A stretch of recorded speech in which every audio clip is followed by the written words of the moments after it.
The most important is quorum. And quorum needs numbers. We have 12, they have 10.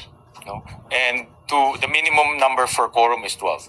Inaw na nakasaad sa konstitusyon, walang sinumang senador ang maaaring lehitimong tumayo bilang Pangulo ng Senado batay lamang sa 12 boto.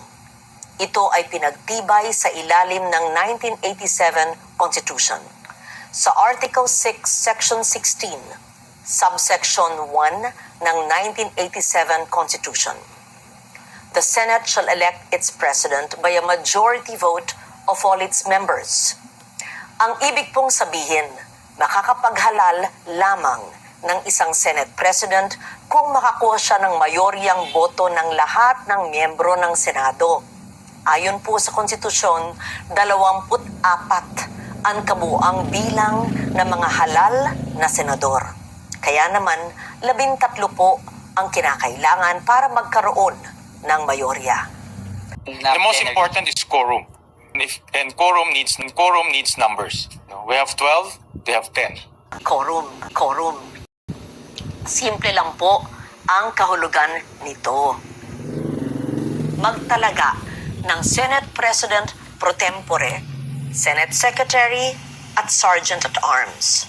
Malinaw, 13 boto ang kailangan.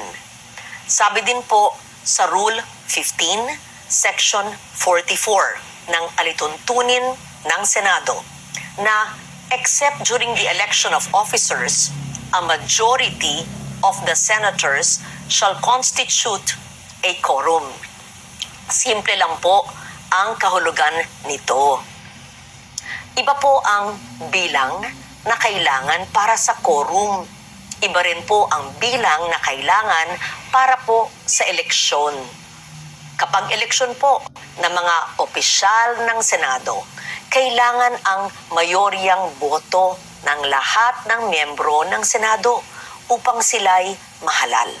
Kaya naman, sa kabila ng aking paggalang sa aking mga kasamahan, labag sa konstitusyon at alituntunin ng Senado ang nangyaring pagtatalaga ng Senate President pro tempore, Senate Secretary at Sergeant at Arms dahil 12 senador lamang ang nasa plenaryo na bumoto.